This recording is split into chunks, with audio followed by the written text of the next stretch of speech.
Hey, what's up, Coin Fam? In this video, we're talking about rare nickels from the 1960s. Let's get this party started with the year 1969. Yes, the year that brought you this little guy right here also brought you this little guy right here. This is a 1969 San Francisco minted nickel with a decent sized obverse cud. The obverse just means the front of the coin, and a cut is a die break that involves the rim of the coin and at least a little bit of the adjacent field or design. The cut on this nickel is easily identified with the naked eye at the top of Jefferson's head. This one is extra special since it was discovered on a proof coin and still made it out of the mint. This one sold at Heritage Auctions for $1,725. And here's another 1969 San Francisco nickel. This one's not a proof, it's a business strike coin, but this one was struck on a dime planchet. There's always controversy around these types of errors and how they occur. Was it a real mistake that happened during the minting process?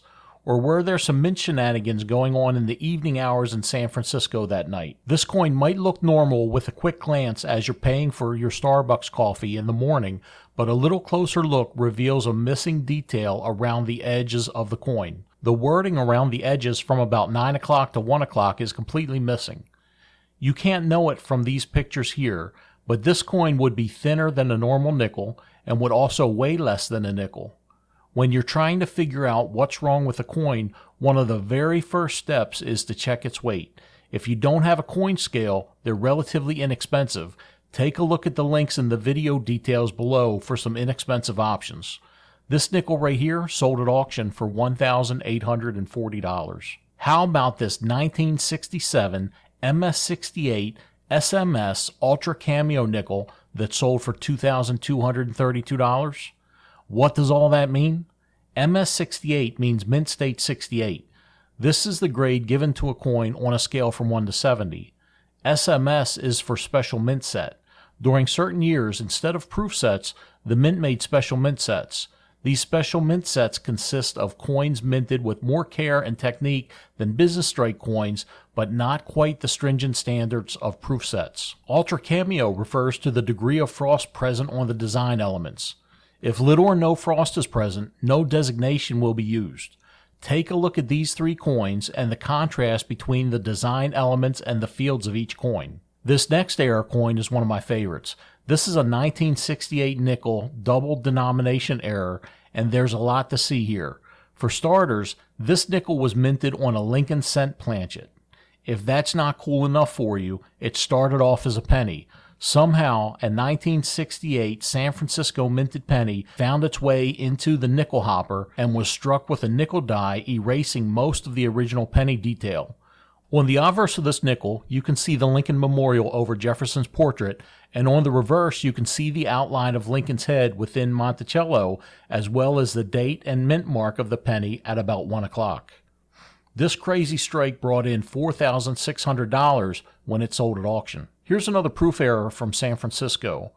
The year is 1968, and this is a double struck error. This nickel doesn't appear to have been ejected properly before the next strike. The second strike is over top of the date and mint mark, but Annex somehow determined that this was from 1968. There's some distortion on the reverse because of the second strike, but the error isn't quite as obvious as the other side of the coin.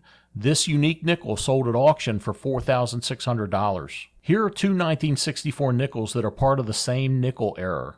Both of these coins were involved in this cap die error. A cap die is when a coin gets stuck to a die. The stuck coin will strike other coins that are considered struck through errors because they're actually being struck through the capped coin. Notice how this nickel looks like a bottle cap. This is what happens to the metal as it's being slammed into another coin while being sandwiched on the other side by the die.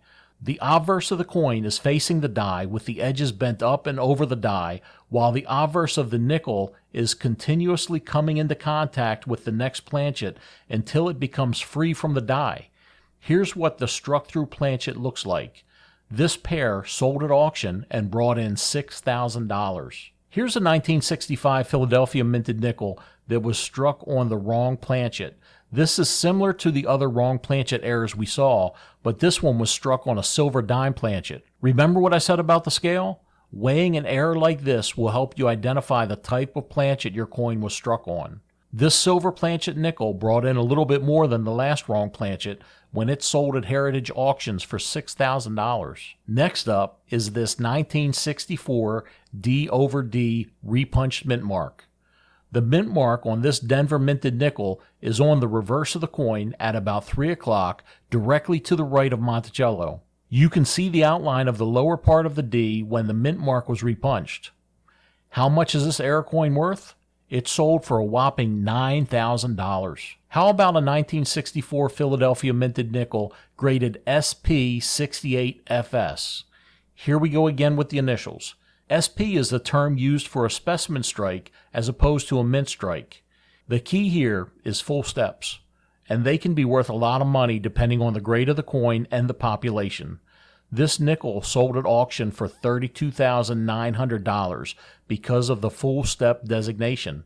According to PCGS, on a MS60 coin or higher, there must be at least 5 separated steps or lines at the base of Monticello. Any major disturbance or interruption of these lines caused by any source, including planchet problems and contact, will prevent the coin from getting the full step designation. Only the lightest weakness on any step is allowed here. Let's take a look at some of the designations from the PCGS website. The first picture here is 100% full steps compared to the minimum full step designation. Here's one just short of the full step qualification. And the final picture is weakly struck with almost no steps.